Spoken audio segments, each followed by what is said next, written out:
আজকে দেখবেন আমাদের বাংলাদেশ, আমরা বলি গরিব গরিব গরিব গরিব, অথচ আমাদের ডিসিদের কত খরচ হয় দেখেন। দেখুন ডিসির পিছনে বাংলাদেশ কত টাকা খরচ করে, একজন এসপির পিছনে বাংলাদেশ কত টাকা খরচ করে, একজন সচিবের পিছনে কত টাকা খরচ করে।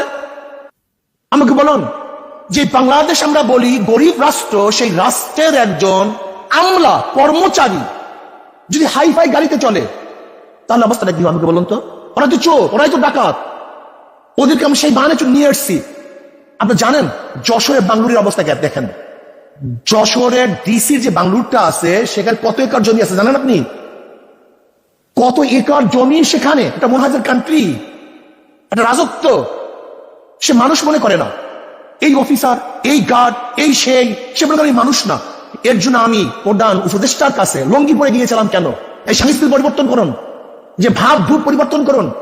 আমরা গাড়ি দেখলেই মনে হয় যেন এটা হয়ে গেছি, পোশাক দেখলেই মনে হয় এটা হয়ে গেছি। পোশাক বাদ দেন, আল্লামা রুমি বলছিল আমি হাজারো পোশাক দেখেছি যার মধ্যে মানুষ নাই, আর হাজারো মানুষ দেখেছি যার মধ্যে পোশাক নেই। আমরা সম্পূর্ণ আর্টিফিশিয়াল হয়ে গেছি, আমাদের মূল লক্ষ্য উদ্দেশ্য তো অনেক দূরে চলে গেছে। আজকে বাজেটের বেশি চলে যায় কোথায় দেখেন তো? জনগণের কল্যাণে বেশি যায় না প্রশাসনকে পালার জন্য বেশি যায়? আমাকে দেখান আপনি। আজকে শিক্ষা খাতের বাজেট কোথায়? আজকে চিকিৎসা খাতের বাজেট কোথায়? আজকে অন্ন বস্ত্র বাসস্থানের বাজেট কোথায়? আর দেখেন আর্মিদের বাজেট কত, দেখুন আজকে প্রশাসনের বাজেট কত, চুরি কত, ডাকাতি কত। এগুলি পরিবর্তন করতে হবে। মনে করতে হয় প্রত্যেকটা প্রশাসনের লোক এদেশের কর্মচারী, তারা চাকুরিজীবী।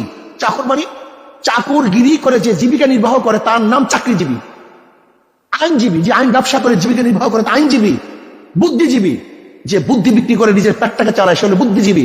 আর চাকুরিজীবী যে চাকরগিরি করে জীবিকা নির্বাহ করে সে হলো চাকরিজীবী। কাজে আমরা জনগণ মালিক, সমস্ত রাষ্ট্রের যারা কর্মচারী তারা আমাদের গোলাম, আমাদের অধীনস্থ, আমাদের চাকর। কিন্তু তাদের ভাব দিয়েছে কি এখন জনগণ হয়ে গেছে গোলাম, আর যারা আমাদের কর্মচারী তারা হয়ে গেছে মালিক।